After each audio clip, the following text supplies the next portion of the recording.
Marcus Cacicia Chatty Show. This podcast is sponsored by Outlaw World. Go on outlawworld.com and use promo code Chatty Show to get 10% off your next merch. And I'm joined with someone that I've been following for a very long time. His content is awesome. And I hope when you guys finish listening to this podcast, not only do you feel motivated, but also get onto his social and really benefit from it, because the work that Kyle Williams does, aka Bulldog Mentality, is second to none. And we were just speaking, before we came on recording, that I felt that the first thing that I noticed or felt when I was watching your content firsthand was how genuine it was, and also the lack of the gimmicky things that you see online all the time. And I just think that it's so important with everything going on in the world right now that people really, tune in to their mental health and really put themselves first and make sure that their day and everything that they do has, purpose to themselves, whether it's, working hard or relaxing, working out, meditate, anything that it is, that they construct their day so that it's purposeful for them and that they're rewarded, satisfied, content, and happy. And I think that you highlight how to get there in such a great way. And the best thing is it's all for free as well. I think you give so much content, despite the job that you do in coaching people. Obviously, I imagine that it's a lot more thorough than what you give out, but I still think the content that you give is amazing to people. So I just wanted to ask you, how does becoming a mental coach kind of come about, really, and how Bulldog Mentality, and where did you get it from?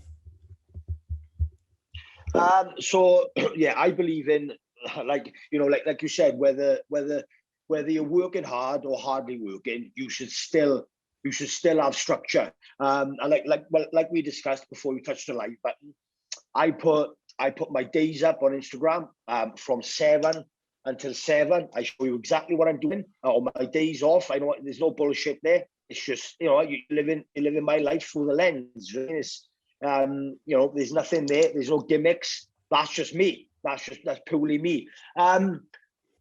What come about is, and the more and more the days and the weeks go ahead, is the more I believe in it. And other people are starting to believe in it now as well. And other people are starting to, mental exercises. People are not realizing how important mental exercising is. And I believe this is why we're in the state that we are at the moment.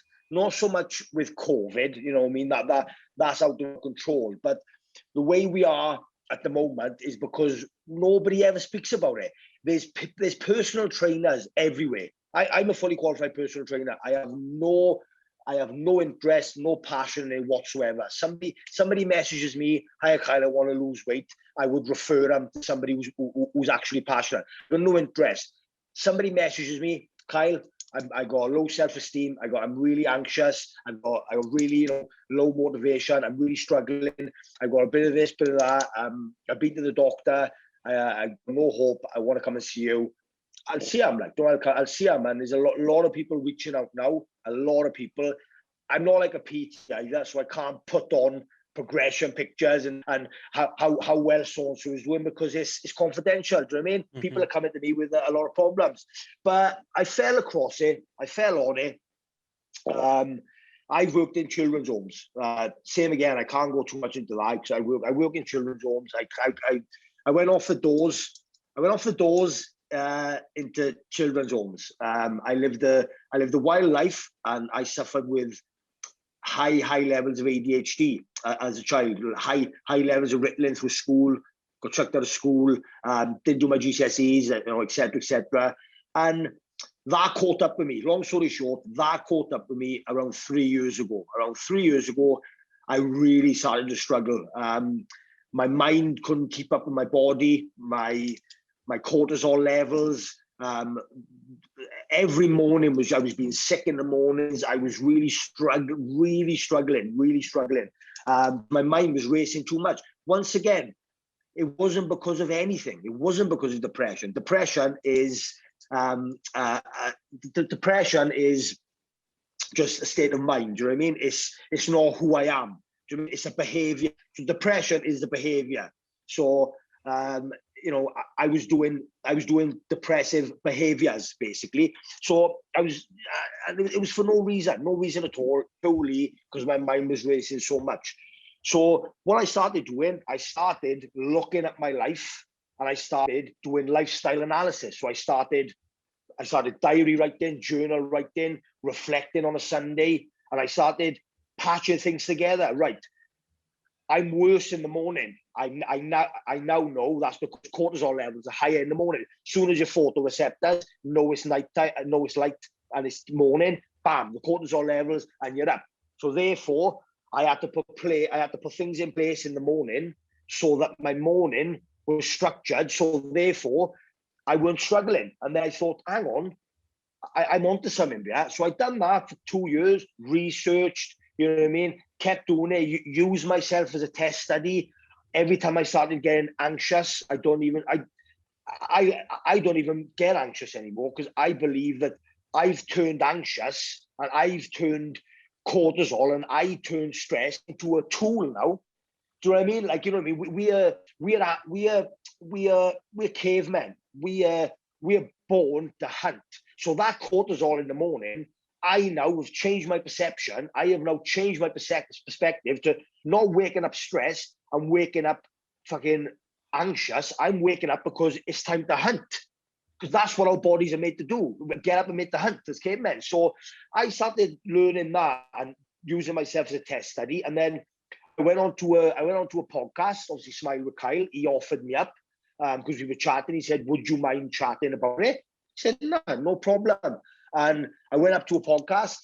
I explained all this about obviously setting my clothes out the night before, my morning routines, etc., etc. And it absolutely blew up. You know, about 2 years ago, it absolutely blew up. People listened to this podcast. People were watching it around the valleys, and everybody could relate to it. They could relate to what I was saying, and they started using my coping mechanisms, started using my strategies and guidance and everything, and they realized that, fuck, you know, this stuff works. And then I went deeper then, and now I'm doing cognitive behavior therapy in obviously university foundation level, and I'm chasing my NLP master practitioner course, because I've gone into depth now, because I'm fascinated with the mind. And people are training their biceps, they're training their fucking legs, they're training everything, but they're not training this. And this is the most important thing they need to train. As soon as they start realizing that mental exercises will make them better, they become much better people. That's how I stumbled upon it, and I make a go of it, and it's absolutely, it's crazy. I'm getting so much messages and so many clients and people asking for information and things like that. It's mad, and it's only been 6 months since I decided to set the Bulldog Mentality up as a venture, as a business. Well, first off, congratulations. I think that, you know, it's so good that through your life experiences within yourself, you've been able to find, a purpose to what you want to do. Obviously, you're clearly passionate about it. And I think that, you know, you've used it, as you say, using it as a tool now to help others to become, a brain trainer, get people in the right mindset, get people to where you are in terms of, you know, motivation level, to get them ready to get, as you say, the fulfillment that you need in life and every day. And I think that's such a cool way of going about it. Like, it was through your own sort of life experiences that you were able to conduct the kind of studies that you have, and now able to help people. I mean, the fact that, you know, you said 3 years ago that you were in that struggle, and that you took yourself from that position to study yourself, I think it's amazing within itself. I think, you know, to have that incentive to want to change yourself is massive, and I think that's a great asset to have, because you know, the amount of people, and myself, I can suffer with it, where I can go, you know, I know there's an issue, but I can hold it off, and people don't have that just incentive to go, right, well, you know, let's change it up, let's see if we can fix it, let's evaluate what situation we're in. So it's clearly something that, you know, has become natural to you, that you can assess yourself, fix it, and then put, as you say, the greater depth into it to Yeah, study the brain and mental health. there is like it's so I could talk all day. So well, it's habit. So I've changed my habits. You know, it takes 21 days to change a habit. Well, I've changed my habits for 3 years now. So like my mind does not see anything negative anymore. Like I just done a paper on REPT, obviously cognitive behavior, REPT. So and the way that REPT is basically described is, if I give an example, like you never lose in life. So for example, if let's say a boxer losing a fight wouldn't see it as a lose. It's always a lesson learned. Yeah. Well, that's how my mind works every single day. Every day. It's never a bad situation. I don't even say a bad day anymore. I always say a challenging day, because I've learned something from it. There is no negativity in my mind anymore. And that's not because I'm bullshit. And it's not because I'm the strongest person around. I've made it a habit. I've made it a habit to constantly think positive, constantly look at how I can look at things. I can look at lessons. And honestly, my mindset is just, like I said, the fact that I can change the way I look at cortisol, the way I can look at the releases of dopamine, the way I can look at anxiety now and not related to anything bad and actually related to good, is how strong the mind can be. Do you know what I mean? It's pure cognitive thinking. Everybody's perception and perspective is how they run their life. If there is only two ways of thinking: it's positive and negative, and it's down to you. Everybody has a perception of the world. If your perception of your life is shit and you don't want to be in there, and change it, or change your perception. Start looking at gratefulness, look at gratitude. Do you know what I mean? You know what I mean? And the famous saying that I love by Dr. Miles Monroe was, you can't become what you could be until you become angry. And like you said, what that means by that is the same. That happened with me 3 years ago. I was in the kitchen. I couldn't even cook a meal because my mind was racing. I couldn't even wait for a piece of steak to cook because I was 100 miles an hour. I thought to myself, fuck this. I have had enough. And I got angry. And that's when I wanted to make the change. You know what I mean? I decided to take control of my life. I started writing everything down. When I feel bad, why I feel bad. And as soon as I realized that, monitoring my mood, monitoring my week, reflecting on it on the Sunday, I was thinking back, I managed it all, and I overcome it all, and now I'm fucking teaching it. Do you know what I mean? And I'm just dipping my toes in. I'm just beginning. Like, do you know what I mean? As I said, I've just beginning. I self educated, and I self experienced. I'm relatable. I've been through it all, but now I'm adding to that because I'm adding education. I'm learning about everything now. So I'm going to be unstoppable, absolutely unstoppable. And that's the only way it's going. Like it's like I said, people, I'm getting to the point now where people say they don't care what other people think. And I used to say it and not mean it. Now, I honestly just, you could throw bricks at me. I'm still, it took a couple of years, and it took control. You know what I mean? It took me to take control, and it took humility, and it took me to look inside and have a chat with myself and start taking control of my life and actually believing and finding out who I am, who I really am. Do you know what I mean? And that's when it all changed for me. When it changed for me was that. Well, I think the kind of touching back on you saying that, how you look at things positive and negative. I was listening to a podcast called Adam Carter. He goes on with athletes and talks about their mental aspects in sport. And I think it's a great podcast because obviously when we think of athletes, we always go to the physical attributes, but their mental preparation and their adversity they face is something that I've really tapped into. And the person he spoke to last spoke about how he doesn't see things good and bad, and he'd taken those words out of his vocabulary and he's put it to effective and ineffective. And I think that, listening to stuff like that, I think, is massive and it's paramount. Like, I only listened to that this morning, and just kind of thinking about it today in my day to day, I thought, wow, you can see why he does it, and it's about using the tools and the resources and alternating your brain to really kind of make sure that you put yourself in the best position possible, and to not, as you say, feel down, feel battered, because we all get, there's always going to be a stressful point in life, and we've all been there, we've all been defeated or felt defeated. Oh. But when you look back at it, the one thing I always feel personally is like, gosh, how can I not, why didn't I just try to look at it a little better? Why couldn't I just kind of just take myself out of the situation for 2 seconds in my head and just go at it, do your best, and try and get out of there? Because it's never for, one thing I like is that it's never forever. A bad situation's never forever. But if you keep battling through it, chugging through it,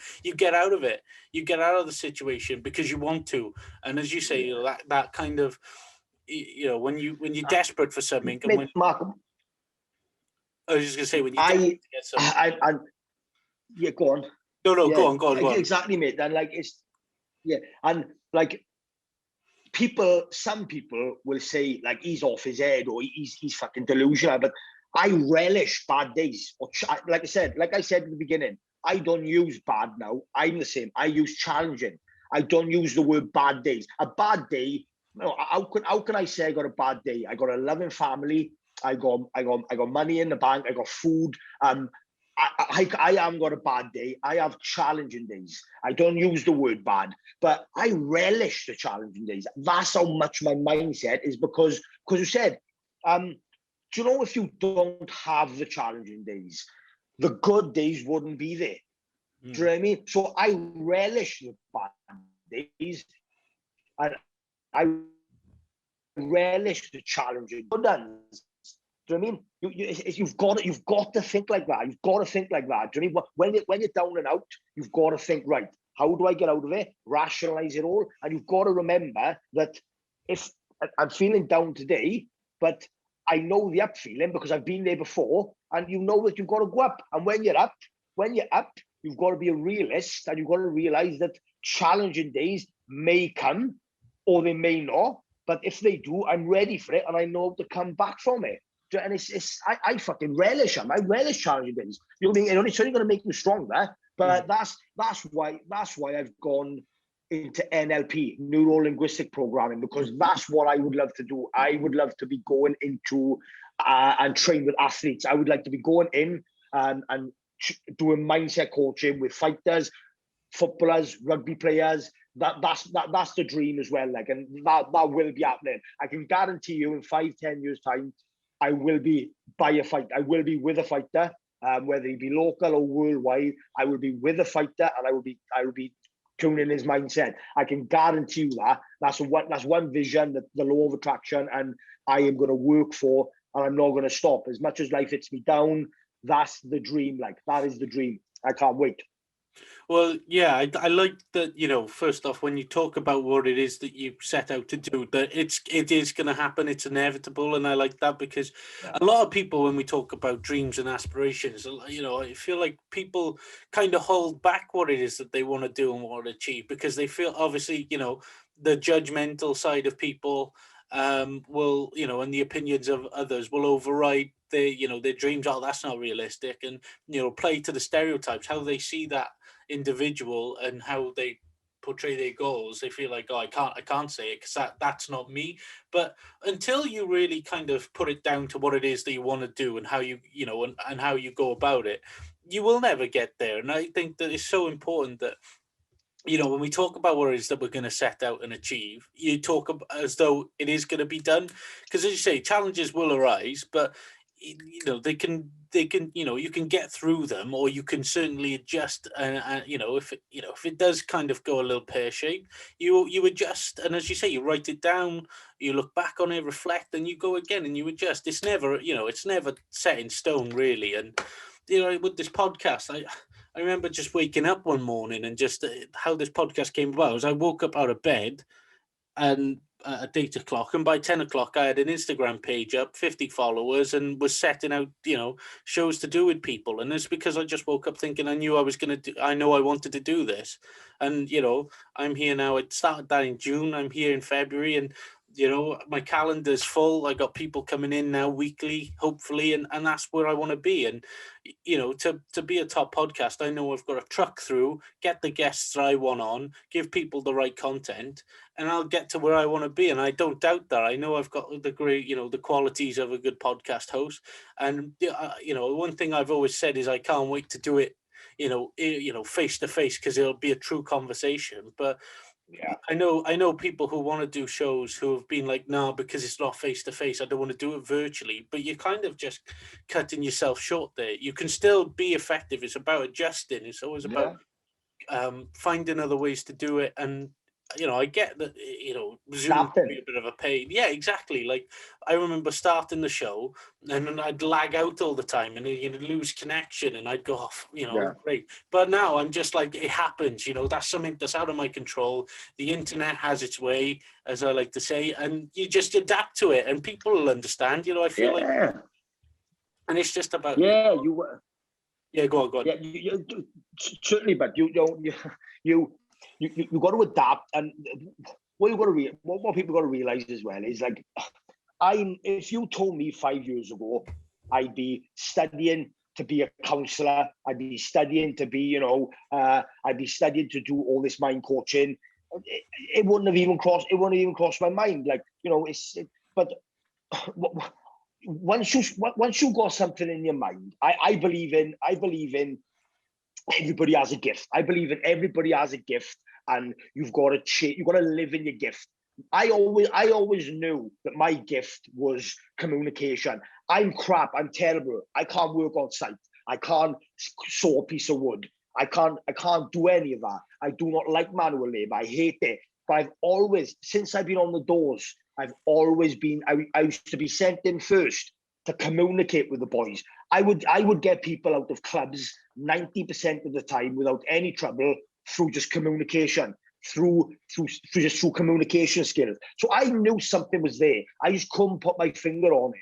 And then all the stars aligned and bam, I went for it. I knew what I wanted to do. And yeah, I certainly, even now, I get people, not much people, but I get certain people thinking, a mind coach, what the fuck is that? Who's going to pay you that? And it's just like, okay, you're going to get that. But let me tell you something now.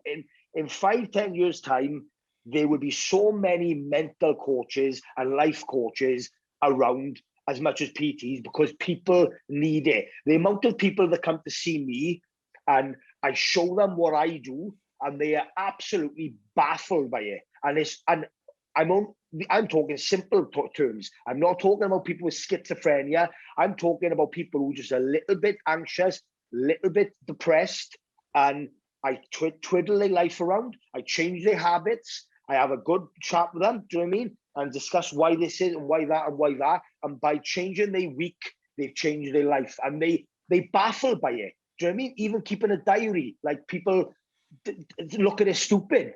That'll save your life. That will save you a life. Do you know what I mean? That will put you in the best position possible. You know where you're going. Do you know what I mean? You've got structure. You're not procrastinating. You're not putting yourself through the outside world. You're not thinking negativity. You're constantly looking for your goals, but you need a vision. I call it a goal nav. I put it a goal nav. You need a vision. You need a vision where it's a day. You've got to have daily visions, weekly visions, monthly visions, yearly visions, 5-yearly visions. You've got to know where you're going.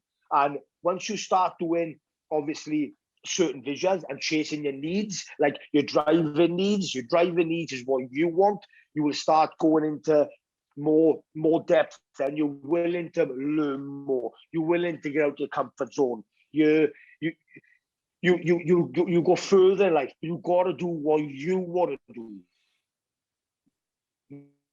not what your parents want to do, not what your sister wants to do. 21, 22, that's fine, but you need to know that it will come. It will fall in your lap. It will come to you. You will click one day what you need to do. Then you set the goal and you fucking put the work in. and it's job done. It's job done. Do you know what I mean? It's as simple as that. You need goals, whether it's hourly, daily, weekly, yearly. You need goals, you need visions, and you've got to chase them. It's as simple as that. Simple as that. You can't go into autopilot mode. That's the problem with people with anxiety, depression. They're in autopilot. Their job is not satisfying them. When they get home from work, they're not satisfied because their body's in auto. It's like a train. If you're driving a train, you're touching buttons. The train is going where it wants to go. If you're driving a rally car, you're thinking. People 9 to 5, people who are doing stuff are not challenging their mind. Their body's in autopilot. And what comes when it's in autopilot? You're doing things unconsciously, so naturally that your mind is just thinking, I'm anxious. Where if you're challenging yourself and chasing stuff that you enjoy, you're not going to be anxious. You're not going to be depressed. You know what I mean? People are in autopilot. Get out of autopilot. You know what I mean? Start fucking challenging yourself. Little tasks. You know what I mean? Small wins. You know what I mean? You know, and that's what it is. Autopilot. That's the massive thing. The best way to describe it. People are fucking bored, like, with their life. They're not putting the effort in. Yeah, it's spot on. I mean, you know, I kind of, you know, in that, I was in that kind of, you know, that boat really before the podcast. You know, I was just working, coming home, sitting on the PlayStation, maybe exercising a little bit because, you know, working out's great for you, but, you know, it wasn't challenging myself. And during that first lockdown, I realized without work, there isn't a great deal that I do to help myself. And the one thing I felt was I'm not learning anything. I'm not engaging in anything that benefits me. And people have always said that I could do the podcast, and it was always something that interested me. And then as I say, I woke up that day, obviously it kind of marinated in my head for a bit. And then I just woke up that day and I said, I am going to do it. And I feel like I'd hate to know where I'd be if I didn't do it. I really wouldn't. I don't think I'd be in a great place. I think I'd be very uninspired. I think I'd be very, very, very, very overweight, because once I lose any sort of vision on what it is that I want to achieve, I sit on my bed, eat crap, feel bad about myself, judge others, and I get like that, and I have been like that, and that's me just not living. That's just me just kind of being comfortable. And I remember reading something a while back, and I forget who said it. It was, if you're living comfortable, you're not living, you're surviving. And that blew my mind, because to me, sitting down, you know, playing on a PlayStation was just something that I did. It was natural autopilot, as you said. But now, a habit. Yeah, and now when I go on my PlayStation, when I sit down, when I have leisure time, I appreciate it a lot more, and it feels good. Like there's no guilt at all. It's, I've deserved this. I've worked hard. I've done what I've needed to do in the day, and now I get to sit here and enjoy myself, and not feel the sort of, oh, I haven't taken anything out of today. I haven't done what, you know, I haven't, you know, done more than what I should have. I'm always coming in, you know, unwinding and feeling like, yeah, you know what, I've done what I've set out. I can't think of anything else that I needed to do. And it's on to the next day then, really. Just enjoy the time you have now, leisure-wise, and get on ready for the next day. Yeah, and it's like you said, this is something important. Like I'll probably do a post on this before long. Like this gets chucked around all the time. This always gets thrown around. Everybody, it's like a bit, for me, it's a bit cliche.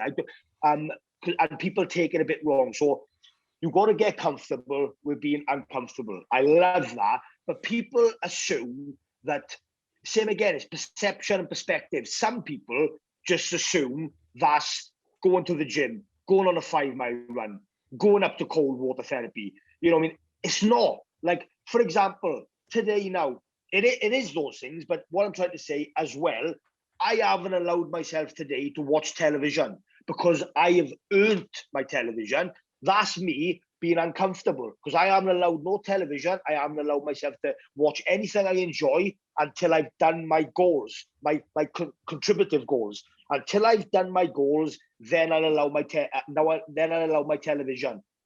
I call it earning luxury, but that's being uncomfortable. Do you know what I mean? I haven't allowed any telly, so it can be anything. Do you know what I mean? anything. Do you know what I mean? Earning a luxury is being uncomfortable.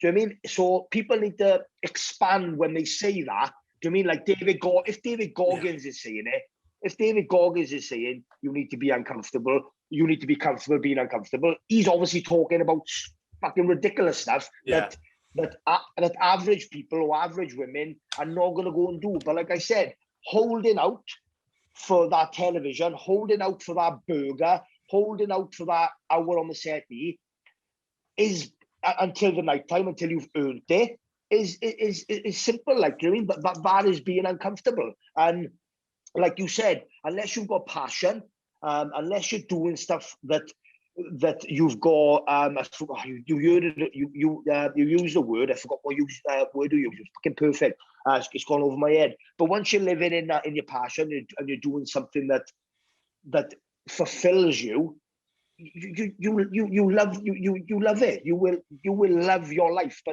And even if you're working a 9-to-5 job, I'm very lucky. I'm very lucky. I've left children's homes now. I'm only part-time because I'm full education. I'm very lucky that I moved back in with my mother. So I'm very lucky I haven't got a mortgage at the moment. I count my blessings every day. Do you know what I mean? But even if people have gone 9-to-5 jobs, your 9-to-5 job, if that's not satisfying, when you get home at 5, you need to be working on your dream. You need to be working on your gift. If you are not happy, 9-to-5 is just your job to get by. After 5 o'clock, you need to be working on your dreams and stuff like that now. Do you know what I mean? It's like, you know what I mean? It's the same again with the uncomfortable. I've done 6.5 hours of studying today. I know obviously that could be, you know, people work 9-to-5 jobs. I haven't worked, etc. I know I've trained. But for me, to sit down on a laptop and study for 6.5 hours is getting uncomfortable. Do you know what I mean? So, but I that's a luxury to me now. I've earned my luxury. Do you know what I mean? I've earned my luxury, but you've got to live in your gift, and you've got to do what you love. Like if the alarm clock is going off in the morning and you don't want to get up, you need to look at your life. Do you know what I mean? You need to look at your life. And that's just me talking. I go, some people will look at me and say, well, he's not living in the fucking real world, blah, blah, blah. But I'm sorry, but that's my life. The alarm clock was off in the morning, and I can't wait to get up. I can't fucking wait. I love every minute of every fucking day. And that's because I've trained my mind to think that. No, I worked like this 3 years ago, believe you me. I didn't want to be here. Do you know what I mean? I trained my mind to be like that. And that's how I know it's possible. And I haven't got the worst life. I had a good life, but I still didn't want to be here because of chemicals and stuff like that in the brain. I got on top of them. I learned what they mean. I learned how to control them, when to control them. And like I said, I fucking love life. And I'm smashing life, and I'm bringing everyone with me. Simple as that. That's great. You're going to fire some people up with that speech there. But you're touching on everything that doesn't get spoken about enough, or within like a social element as well. I think that we're so kind of, I'll touch on, this a bit more in a second about like how this pandemic has probably really woken everybody up to mental health and how important it is. But, like before all this, I don't really remember kind of talking to my friends about goals, aspirations, and, obviously there were like things that me and my friends wanted to do, and we talk about them greatly, but not with any kind of real intent. It was always like, thinking about where it was that we wanted to be, but not kind of thinking about how we need to get there. It was always just the bigger picture, and we put something in place, and if it didn't, kind of kick off straight away, you kind of gave up. But I think it is so important that whatever it is you want to achieve in life, it has a thorough, in-depth kind of structure to it that allows you to be fun and expansive with it and enjoy it, but also kind of ensure that you're going to go there and your mental health is going to, go levels upon levels of greatness and benefit from it. Yeah. And oh, go on now. Go on. No, it's fine. Honestly, no, carry on. I was just going to kind of touch on the whole mental health thing on, before COVID and now with COVID. I think that people, as you say, in 5 or 10 years time, there'll be life coaches, and stuff like that, and brain training and stuff like that. And I think that you're spot on, because this pandemic, being cooped up, being confined, is uncomfortable. It is uncomfortable, and it's horrible. And I think what people will realize is when we go back to our everyday, people will want to smash whatever it is they want to do, whether it's just to feel happier, whether it's to get their dream, whether it's to just feel a bit more fulfillment in life. And they're not quite sure because the social, the lack of social kind of interaction as well that people may feel. I feel like people like yourself are going to play such a big part in re-engaging people in what it is they want to do with their life, but also it's going to open people are going to want to open up as well, because being isolated and being confined to very minimal social interactions is going to really bring the need. I feel like when we're going about it our everyday lives, we're talking to people, but so to us and how society was beforehand, it's that's socializing. That's me getting my social fulfillment, my emotional fulfillment. But now people are going to come out, realize that they're not in a good place, and they're going to want to speak to somebody about it. And I'm not saying everybody. I know it'll always have its challenges, and there'll always be people, unfortunately, cooped up. But I do feel like this is the step now. This is the situation that we have to, as human beings, take hold of and really say mental health is the forefront of anything. It's just as important as being physically healthy, and let's really go for it. And I feel like people like yourself now are in a great position to make a big change. I just wanted to know if you feel the same about that. Yeah, 100%. And like same again. I can't speak for everybody, but lockdown has been the best thing ever to happen to me. Ever. It was the best thing ever to happen to me. But what I would like to say is everybody has 24 hours in a day. Everybody has the same 24 hours in a day. What are you going to do with it? I don't even know I'm in a lockdown. I've forgotten. I've completely forgotten. I'm so engulfed. I'm so visioned in my studies and everything else. I forget. I walk into a shop, I completely forget. I'm the type of person as well that likes group flow. So I get my flow, my flow state from speaking to people. I will purposely go down to the shop, and I will walk into a shop and I will talk to people, because that's how I get my group flow. I go to children's homes still, because when I'm in there, we have full staff.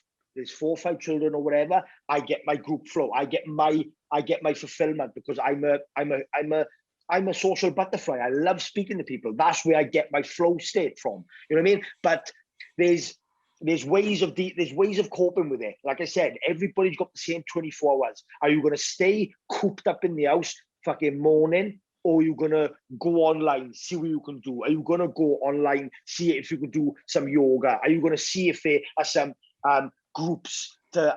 I was talking to... I was with a company called Re-Engage. I was speaking to elderly. I was speaking to 2 old age pensioners a week, voluntary. That was the best thing I ever done. I was helping them. They were helping me more than anything. I was taking so much wisdom from the conversation. I'll take anything. I'll take advice from an 18-year-old. I'll take advice from a 21-year-old. I'll take advice from a 70-year-old, because they've all got stuff to give. Nobody's above me. Nobody's underneath me. Everybody's got stuff to give. I'll sit there and watch somebody's body language. Do you know what I mean? Because everybody's got stuff to give. But the pandemic, like you said, do you know if this didn't happen, would we be sitting there talking about goal ticking? Would we be sitting there? You know what I mean? There's books coming out now, how to sleep smarter. Do you know what I mean? Who the fuck thought there'd be a book on how to sleep? But it's so important. Your GH production, your melatonin, the suppressing of melatonin, the blue light filters. I don't touch my phone 45 minutes before bed because of the photoreceptors manipulate the light. I can go on and on. Who the fuck would thought there'd be books, million copy selling books on how to sleep? Would that have come about if it wasn't for the pandemic? Do you know what I mean? It's mad to think where we are, but I can't help but think this was meant to happen. That's the way I think. I believe in the universe. I'm not religious, but I believe there is a higher power. I believe that there is a law of attraction. There's something going on, and I believe this was meant to happen. I was meant to be here. I was meant to be doing this, and in a way, it's a blessing. Like, people are realizing what they need. People are realizing what actually means a lot, what actually doesn't mean a lot. but also people are fucking moaning a lot as well. And they, like you said, I know boys who are probably on the PlayStation for 4 hours. You can get a fucking degree. Do you know what I mean? You're on furlong. Do something about it. Do you know what I mean? Get something done. Make the most of 24 hours. It can change your life. I had more GCSEs. I redone them. Do you know what I mean? I got chucked out of school. I was working on the door in Pontypridd. And I will be a mindset coach. I am a mindset coach, but I will be a very known mindset coach, counsellor, and I will be teaching high-end athletes. I will. And I come from the Rhondda, no GCSEs, working the doors. Do you know what I mean? Because I'm making the most of this pandemic. Simple as. Since lockdown 1.0 started, I got to work. Because I knew it was going on for long. And by the time 4.0, 5.0, whatever it is, I'm going to be coming out with my level 7 or whatever in cognitive behavior therapy. I'll be a full NLP practitioner, and I would have my own business made in lockdown. People are losing businesses. I'll be making businesses. Do you know what I mean? And that's not a insult to people who are losing businesses. I feel terrible for, I really do feel terrible for them, because they can't do nothing about it. That is something that I do feel sorry for, because it doesn't matter if they get up at 5 in the morning and do something about it. They business, I feel sorry for them, but just in terminology, people just in that perspective, some people are losing business. I'm making one. Do you know what I mean? It's how you use 24 hours and how you use your mind and how fucking strong, positive thoughts can be. Do you know what I mean? Help people and it'll come round. Help people and it'll come round a lot. Yeah, for sure. Definitely touching on the right things there. Like, as you say, you've got your own business now, and whilst people are unfortunately losing their businesses, there's no excuse. I like that you're touching on. There's no excuse for you to go and make one, and and make yourself, integral to what it is that you do as well. I think that's important.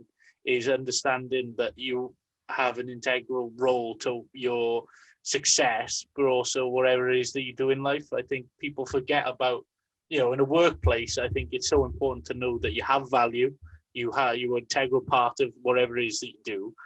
And people start to realize that now. I think when people who are still working during all of this, who are fortunate to still have their jobs and be able to work through all this, I think are starting to realize how integral they are to their job.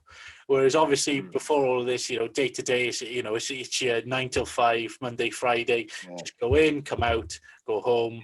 I think people are realizing, oh, wow, I'm still fortunate to be working, which means I have an integral role to what, not only the business itself, but to people who may use it, to my owners, and just in general to the world. Because if you're still and through this, and that's the perception people need is, okay, looking at a sense of purpose. Yeah.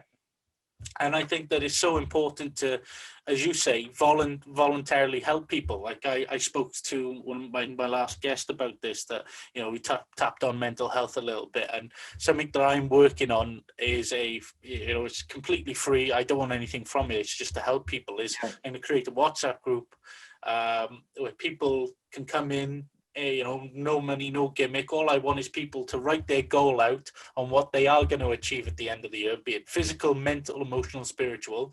And I want people to document their progression or their challenges, so that people, as you can say, because you can learn from somebody regardless of age, regardless of what it is they've gone through.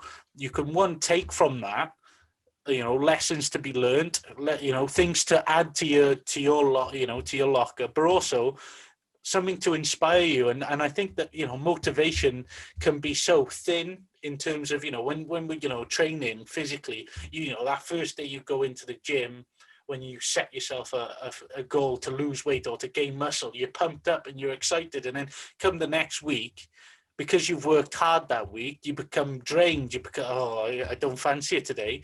But I think when you're constantly documenting, when, as you say, it's important when you journal what it is that you do, but also when you bring people on that journey, even if it's a different goal, if you see people progressing or facing adversity, it'll inspire you, because you don't want to face adversity. You want to get there. You want to make sure that you get there in the best way possible, but also you just take from it that you're working towards something and you want to show people. Like, you know, I think arrogance is healthy to a level. I think arrogance is important, because if you know, if you can express yourself in a way that shows your success, shows your rewards, whether it's, you know, when you get fit or if it's something that you've made, I think it just highlights your hard work, and you have every right to show that off. You have every right to show people what it is that you can do, because one, it can give perspective to people on, oh God, you know, as you say, no GCSEs, working on a door in Pontypridd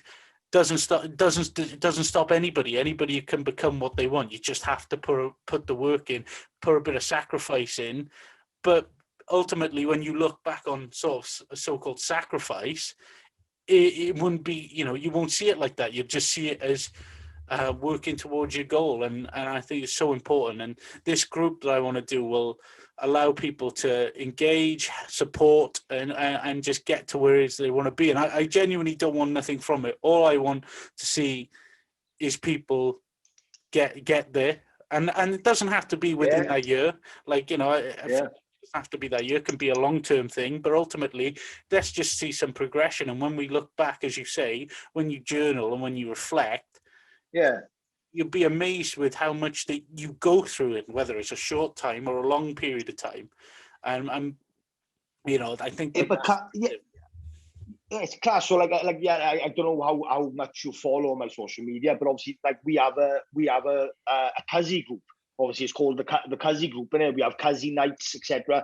And we have Gratitude Friday. So every Friday morning, we do Gratitude Friday. So we voice note everything we are grateful for all through the week. We all listen to each other's voice notes. On the Saturday, then we would go dipping. I haven't been dipping for a while. Mine, I've been busy studying. It's too cold for me, I'll admit. I've missed the last couple of weeks. Same again, open and honest. You know what I mean? You know, no fucking ego here. No ego here. But on the Saturday, then we'll have some food, we'll have some carnivore, some heart, some liver. But then we will all write weekly goals. But we will help each other make it. So say a Thursday comes and I haven't done the goal that I wrote on the Saturday. They will help me to get it done. But another thing on goal writing, people need to be specific with goal writing. There's a way of writing goals. So for example, people need to start writing goals like, so let me put a terminology for you. If you write the goal, I want to learn jiu-jitsu, you might learn jiu-jitsu, go 5-6 times and leave. You haven't specifically wrote, I am going to get a blue belt in jiu-jitsu. That's a completely different way. Do you know what I mean? Yeah. So same again, you need to be specific with goals. If you were working at Aldi's and you were on the till and you want to be a manager, but you write down, I want to be a manager in 1 year. If you work hard enough, you might get that. But who is that gonna affect? Will that mean that you won't see your children as much? Will that mean that your husband won't see you as much? So these goals need to be literally that specific. Do you know what I mean? So specific that they get done. Even that change of terminology, learn jiu-jitsu, get a blue belt. You know what I mean? You know what I mean? You've got to be so specific with these goals. But with the writing down every day with me, like you just said, it becomes a habit and it starts to become like a game. Like today, now and tomorrow, I need to tick them goals off. It starts to become a habit that you need to get done what you were writing. You know what I mean? At the moment, people, I said, are on autopilot and they just going about their day. Soon as they start goal writing, they'll start within about 2 or 3 weeks. Like I said, it takes 21 days to break and build a habit. 21 days. After about 3 weeks, they won't be able to leave that journal alone. They'll be in there, right? What are my goals for tomorrow? And they'll be ticking it off, which ticking off goals and writing goals releases dopamine. That's a scientific and biological fact by Andrew Huberman. Just by ticking them off and thinking about them and achieving them releases dopamine. So do you mean people think that only fucking running around and exercise releases dopamine? It doesn't. And obviously same with the cold showers.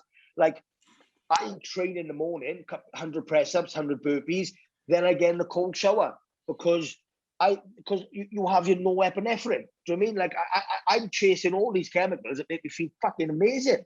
Do you know what I mean? You've got to know how they work. But the goal ticking is absolutely massive. And as little as it sounds, the small wins are massive. They become big wins. And like the feeling I've got today, just by ticking everything off, and when I go off this podcast, I'll sit on the settee. I've earned my film. The feeling of self-achievement, the feeling of my psychological needs and my self-esteem and my self-acknowledgement needs have all been hit, and I will feel euphoric and it's as simple as fucking goal ticking. Do you know what I mean? And it can be that big. I've proven it's that big. Do you know what I mean? And like the thing is as well with the WhatsApp group, that's an amazing idea, mate. Like, you know what I mean? There's a lot of people. There's a lot of people out there doing a lot, and I like to share as much as I can on my page, even though I could be sharing so much that nobody would want to come and see me. But that's not what I do. I've got, you know what I mean. But the thing is, same again, going with purpose. So yeah. I realized earlier last year that I would be living my life all wrong. I was selfish. Everything. It was one of my first videos I ever done. I had fucking 2,000 views in 18 hours, and then I realized I was going to do it all the time. And it was about saying I was a selfish prick. And I realized that all my life was always about me. Always about me. It wasn't about how will this affect my mother, who've invested in me. So the reason why I'm doing what I am now as well, is not because I want to earn money and be this rich person and stuff like that. I want to be successful so I can have my mother to retire. Do you know what I mean? So when the alarm clock goes off, or I don't want to do the study, it's bigger than me. I think, right, hang on, Kyle, do another hour because fucking your old girl will retire. You can give back to your old man. All them times you were on the door, all the times you were partying, you was lending money, you was being an arsehole. Now it's time to pay back. Now it's time. And this is what I'm doing it for. It's a bigger purpose than just me. Do you know what I mean? It's just all about me getting rich. It's all about me. It's about me helping people, doing what I love, getting paid for it, and giving back to people who've invested in me, and letting people see through my eyes what I see. And what I see is beautiful, absolutely beautiful life that can be enjoyed even if you're in lockdown. Do you know what I mean? And but the goal ticking is massive. But they need to be specific. Oh, Christ. I don't usually listen back to my podcasts after I've gone through them all, but I think this one's going to stick with me. It's fantastic. It's so effective in, I think what you say, touching on there, the selfishness. I mean, evaluating yourself, realizing you've done wrong, and I think the main thing is going on social media and telling everybody. First of all, shows the selflessness to admit that you're wrong, to give people the lessons who are in the same boat as you. But also, like I've just learned there, as you say, you wake up with a higher purpose than just yourself. And I think that that's something that perhaps just now thinking about it, maybe I need to start doing a bit more. Like, gosh, yeah, I wake up every day and I think I've got to work for myself. When actually, deep down, as you say, let your mum retire. I'd love to be able, to send mum and dad off somewhere, or, go and live in Spain. Yeah, but that, exactly. Touch on it now. Yeah, and there's I'll let you in on a little secret. There's little tricks that I give my clients. So if they've got kids, I tell them I want their kids everywhere, in their wallet. They screenshot on their phone. I want them to smell them, take their clothes if they're working away, because it gives you a higher purpose. Whenever you want to give up, whenever you feel depressed, you get your daughter's clothing, you look at their picture, you get a little bracelet, you get a ring they bought you, you go, in my wallet, I used to have a piece of paper. Every time I'd go in for a note, there would be a piece of paper, bulldog mentality, mindset coach, and I'd look at that every day, and every day I was obviously whatever. went to my wallet and to get money, it was there. My screenshot, my screensaver it only had words there. Bulldog mentality. I didn't have a brand, nothing. Bulldog mentality, mindset coach, and that would be there every day. And I tell people, you know what I mean, you need a bigger purpose, like you said. And kids is massive for some people. They feel like they want to give up. Think of your fucking kids, think of your kids, and it'll push you that extra further. It'll give you energy that you never thought you had. Mm. Yeah, that's great. That's a great tip. And as you say, I feel like when we talk about people, like putting phone, on your phone, a picture of say your kids or your girlfriend, people look at it and go a little, kids maybe not so much, but like girlfriend or it's a bit cringy and stuff like that. But it's actually just a great way of kind of, as you say, utilizing everything you have. Like it's so simple, like a picture in the wallet. I think. As you say, is a tool. And I think you have to kind of, and I need to do it a lot more as well. I'm, just by listening to you, but also kind of thinking about it, beforehand is let's use everything as a means to get better or to bring a fulfillment to myself. Let's not, kind of like as simple as it is, like a screenshot is on the back of your phone.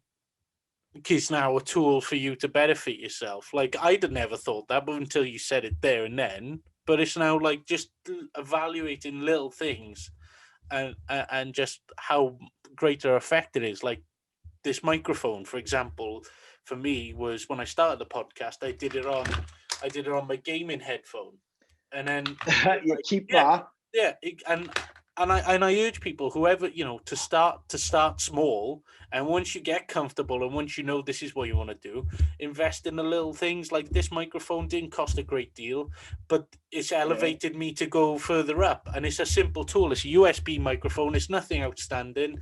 It's simple. And when I sit in front of it, I feel, first of all, legitimate. I feel like I am an actual podcast host. It gives me that great feeling. Secondly, the quality is sharper. So just within getting something so simple like this, a USB microphone, I've allowed myself to really utilize and enhance my work. And a simple thing now, like a laptop, I used to have a little notebook. It wasn't working effectively. I've, upgraded my laptop. Is better, and it's just about the little things, just add into yourself. But I've also, as you said, the notepad, I got a little diary here, that allows me to put my guests in so that I'll never forget who I've got on the show. I'll never forget that I'm meant to be doing it that day, sort of thing. And it's just a little thing like that allows me to be focused, prepared, motivated. And now on top of that, you're talking about, using people that you love and invested in you as a way to benefit yourselves. And I very much like to do that. And what I mean? Yes. And it's like, what I mean? If like, it's things like this, like, another trick I done was, there was a woman I was helping who was in law school and she was having a bit of a hard time. I made her go and get a briefcase. So every time she'd done her studying, it was coming from a briefcase, that as if she was in the law, as if she was in a courtroom. She was in a courtroom. You know what I mean? And so it made her feel like she was already a lawyer. Do you know what I mean? There's massive tools for it. Like you're investing in yourself. The biggest thing you can do is invest in yourself. And like I said, that microphone gives you that little bit of confidence, gives you that little bit, you feel more legit. Same as me, I wear a little bit of a brand. I feel more legit. By changing my page from the Bulldog to a actual account, it gave me that. It's little tricks, like you said, it's so many little tiny tools that you can use is massive. Like, and if somebody's thinking of, they don't want to be here, they're thinking they want to take their life, etc., etc. They, same again, it still serves that purpose. You need to think about when you was 2-3 years of age, your mother, the hours she put in, the sleepless nights she had, the wiping your ass. You all work to stay alive. You don't fucking need to take it out. You need to work as hard as you can to get better, because your mother deserves better, your father deserves better. All the sleepless nights your mother fed you, the job she worked, to put food in your mouth, and you're going to take that away. And by all means, I'm not saying that it's easy, somebody's in that state, but people are not talking about that. People are not giving people these tools, do you mean, to think about. Do you mean, I guarantee you, if somebody thought that way and thought of that perspective and thought of that perception, they wouldn't have done it. Do you know what I mean? And people need to be talking about this. They need to be talking more about it, how to do it. No, it's okay not to be okay. I totally agree, but what are you going to do about it? I think I sort of disagree and agree with it. I love that it's come out that it's okay not to be okay, but I think it's attracting more people to accept that it's not okay. Yeah. Do you mean? Yeah, it's I'm bad. It's okay. No, it's not okay. I won't accept that. I'm not accepting it's okay not to be okay. I'm accepting that you can acknowledge it, but get fucking better. Don't be not okay. Be okay. Be the best version of you. I'm not accepting it. Sorry, I'm not accepting it. Yeah, no, I like that. I like that. I think that, message has a great, the message itself means well, but the message itself needs to extend itself to, but what are you going to do about it?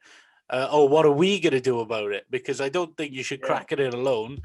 So I think exactly you touch on it spot on there, and I think that's a great way to end this show. And I think you've deserved your film tonight, Kyle. So I just want to say a massive thank you for coming on to the show. I appreciate it. Man. I'd love to get you on again in the future and touch on other things and talk about the work that you'll be doing.